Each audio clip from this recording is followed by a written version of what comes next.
En el año 2019, un equipo de arqueólogos comenzó su trabajo de investigación en el sitio donde se desarrolló la conocida como Batalla de Pavón. Allí, el 17 de septiembre de 1861, las fuerzas de la Confederación Argentina al mando del general Urquiza enfrentaron a las comandadas por el general Mitre, que defendían los intereses de la aduana de Buenos Aires.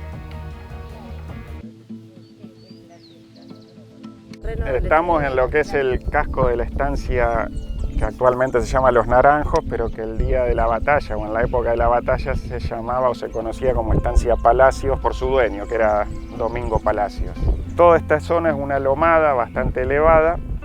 que destaca sobre el resto y sobre la que se había desplegado el ejército de la Confederación, esperando el avance del ejército de Buenos Aires que venía desde el sur, desde el Arroyo del Medio, que era la frontera entre Buenos Aires y Santa Fe, o de Buenos Aires y la Confederación. Entonces esperaban apostados acá, habían llegado el mismo día de la batalla y estaban desplegados todos alrededor de este lugar, sobre todo ocupando esta lomada que se extiende hacia allá, sobre todo al noroeste. El ejército de Buenos Aires venía avanzando desde aquella dirección, que es más baja, y después del mediodía se produjo el enfrentamiento. Esta es la zona más alta donde estaba emplazado sobre todo la infantería y la artillería de la Confederación. La caballería estaba un poco más alejada en los flancos. Entonces acá en esta zona es que venimos trabajando hace ya un tiempo, un par de años, y donde estamos encontrando mucha cantidad de material que efectivamente da cuenta de que el combate fue bastante intenso en esta zona.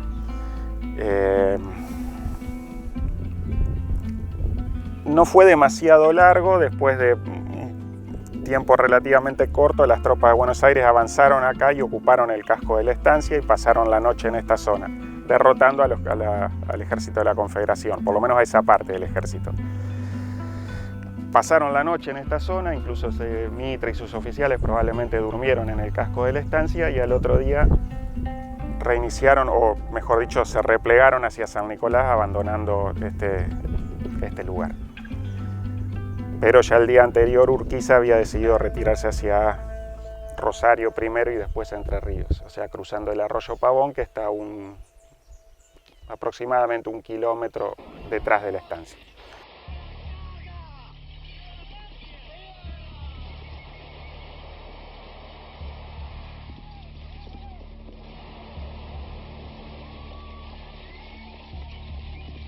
En particular, el estudio de los campos de batalla no se veía como muy potencialmente posible. Se pensaba que a lo sumo la arqueología podía aportar, identificar el lugar donde ocurrió una batalla y a lo sumo recuperar algunos elementos que pudieran ilustrar las narrativas historiográficas al respecto de esa batalla, pero no aportar mucho más. Entonces, toda esta situación va a cambiar radicalmente en los años 80, cuando un equipo de arqueólogos estadounidenses liderado por Douglas Scott encaró la investigación arqueológica del famoso campo de batalla de Little Big Horn, una batalla de 1876 donde un regimiento de caballería del ejército estadounidense fue derrotado por una alianza de parcialidades indígenas. Este estudio se constituyó como fundacional para crear un nuevo campo disciplinar, el de la arqueología de campos de batalla, y logró dos cosas. En primer lugar, consolidar o construir una metodología de trabajo para abordar de manera provechosa este tipo de sitios arqueológicos, y en segundo lugar demostrar que la arqueología podía aportar algo significativo en términos de la interpretación del desarrollo de esas batallas del pasado, aspectos que no habían sido considerados por la historia. En primer lugar, entonces, la metodología que lograron definir estos autores tiene que ver con el uso controlado y sistemático de los detectores de metales, que hasta ese momento en general eran vistos como una herramienta más bien enemistada con la arqueología. Estos autores demostraron que un uso controlado y sistemático de estos elementos permitía, o era esencial, o es esencial para trabajar en sitios como son los campos de batalla, que tienen la particularidad de ser muy extensos porque ocupan grandes extensiones de terreno, incluso kilómetros cuadrados, y son poco profundos por lo general, es decir, son eventos que ocurrieron en pocas horas o a lo sumo pocos días y que no dejan una estratigrafía muy profunda como otro tipo de ocupaciones humanas del pasado, y que por eso no son abordables a través de la técnica tradicional de la arqueología, que es la excavación, o por lo menos no completamente. Bueno, estos autores demostraron entonces una metodología diseñaron una metodología que funcionaba muy bien, que es el uso controlado de los detectores de metales y la georreferenciación de los hallazgos que se hacen con los mismos. Entonces, el Ejército de Buenos Aires venía avanzando desde el sur,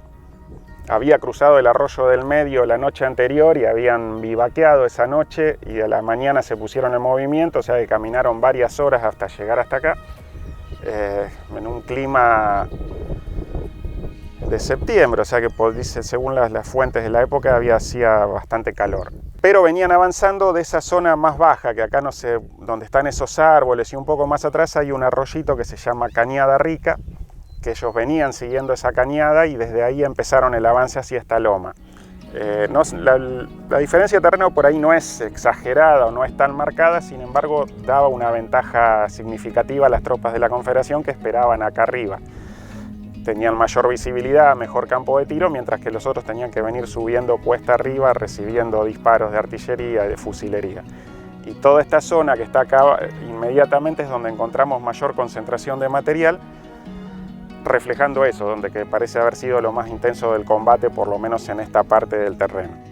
En el año 2019 comenzamos nuestras investigaciones arqueológicas en el campo de batalla de Pavón, que está localizado en campos cercanos a la localidad de Rueda,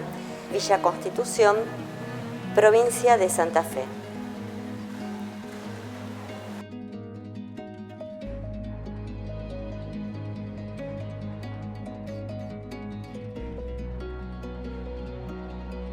Los artefactos recuperados en el campo de batalla de Pavón son traídos al laboratorio de la Facultad de Humanidades y Artes, Universidad Nacional de Rosario, para realizarle laboratorio. Esto consiste en una limpieza mecánica mediante un cepillado suave de algunas piezas, a otras se las lava con agua destilada y posteriormente en algunos casos donde no se reconoce la morfología de esta pieza, se realiza electrólisis. Son municiones esféricas, de plomo o tal vez metrallas de hierro, regatones, puntas de lanza, algunas piezas de bronce como pueden ser hebillas, cantoneras, y incluso materiales que no sabemos por su morfología o porque están muy deteriorados por la corrosión del hierro, no podemos determinar su forma ni su funcionalidad. Para esos materiales, esos artefactos son tratados con electrólisis para poder, en algunos casos, determinar